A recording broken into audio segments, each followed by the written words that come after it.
Hoco ব্র্যান্ডের খুব special একটা স্পিকার। এই স্পিকারটা কিন্তু আপনি চাইলে ক্যারি করতে পারবেন, সাথে হচ্ছে ব্লুটুথ এবং ব্যাটারি ব্যাকআপও কিন্তু খুব ভালো। আপনারা যদি একটু খেয়াল করেন, এখানে আপনাদেরকে কিন্তু দেওয়া আছে যেটা ব্যাটারি ব্যাকআপ পেয়ে যাবেন হচ্ছে আপ টু 4 আওয়ার, 4 ঘন্টা আপনি কন্টিনিউ চালাতে পারবেন। আর এক চার্জে আপনি হচ্ছে 3.5 ঘন্টা চার্জ দিলে 4 ঘন্টা ব্যাকআপ পেয়ে যাবেন। এবং ব্যাটারি ক্যাপাসিটি হচ্ছে 3600 mAh এবং স্পিকার কিন্তু হচ্ছে 76 mm। এবং মজার বিষয় হচ্ছে কি, এটাতে কিন্তু হচ্ছে আপনার অনেকগুলো অপশন আছে। আপনি কিন্তু হচ্ছে কল ফিচার যেটা হচ্ছে কল রিসিভ, সেগুলো করতে পারবেন।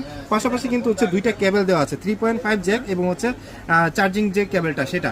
এবং মজার বিষয় হচ্ছে এই স্পিকারটা কিন্তু দেখতে কিন্তু খুবই সুন্দর। সাথে কিন্তু হচ্ছে এই যে হচ্ছে হোকো ব্র্যান্ডের স্পিকারটা ব্ল্যাক কালারের ভিতর খুবই সুন্দর। দেখেন এখানে কিন্তু হচ্ছে ভলিউম প্লাস মাইনাস অপশন রয়েছে। পাশাপাশি হচ্ছে এই যে এখানে কিন্তু যে পোর্টগুলো দেওয়া আছে। এবং আরো মজার বিষয় হচ্ছে এটার সাথে কিন্তু হচ্ছে আপনি একটা বেল্ট পেয়ে যাবেন। আপনি চাইলে হচ্ছে আপনার মতো করে কিন্তু কাঁধে করে ক্যারিও করতে পারবেন।